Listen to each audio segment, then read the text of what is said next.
Hi అండి.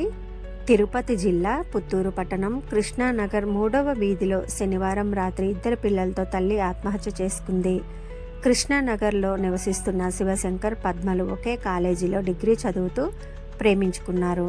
వీరి కులాలు వేరు కావడం, శివశంకర్ పనిలేక జులాయిగా తిరుగుతున్నాడని పద్మ తల్లిదండ్రులు పెళ్లికి అంగీకరించలేదు. దీంతో పెద్దలను ఎదిరించి 2019లో వీరు వివాహం చేసుకున్నారు. వీరికి తేజశ్రీ, లాస్య అనే ఇద్దరు పిల్లలు ఉన్నారు.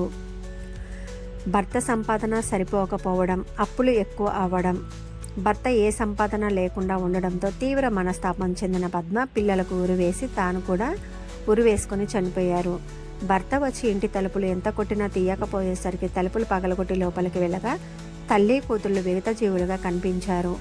అయితే ఇక్కడ సంఘటనా స్థలంలో దొరికిన సూసైడ్ లేఖ ద్వారా శివశంకర్ జులాయ్ అని ఏ పని లేకుండా అప్పులు చేస్తున్నట్లు తెలిసింది. ఆ లేఖ ఏంటో ఇప్పుడు చదువుదాం.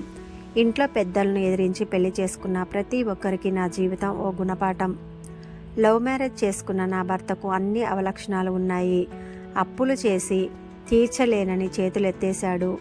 ప్రేమ పెళ్లి చేసుకున్న పాపానికి నేను, నా కడుపున పుట్టిన పిల్లలు కష్టాన్ని అనుభవిస్తున్నాం. ఇక చాలు.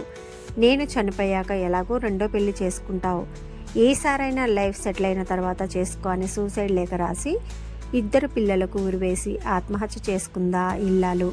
పద్మ అనే మహిళా సొసైటీకి ప్రేమ పెళ్ళిళ్ళు చేసుకునే వారికి ఒక మెసేజ్ ఇచ్చారు. లైఫ్లో ఫైనాన్షియల్గా సెటిల్ అయిన తర్వాత, తమ కాళ్ళ మీద తాము నిలబడ్డ తర్వాత పెళ్లి చేసుకోండి. ప్రేమ పెళ్ళిళ్ళు చేసుకొని మోసపోకండి. ఏ తల్లిదండ్రులు కావాలని కూతురు జీవితం నాశనం చేయరు.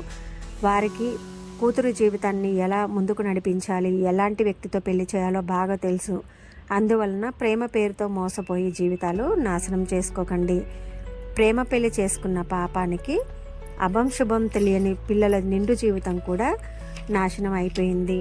అందువల్ల ప్రేమ మోజులో పడి జీవితాలు నాశనం చేసుకోవద్దు.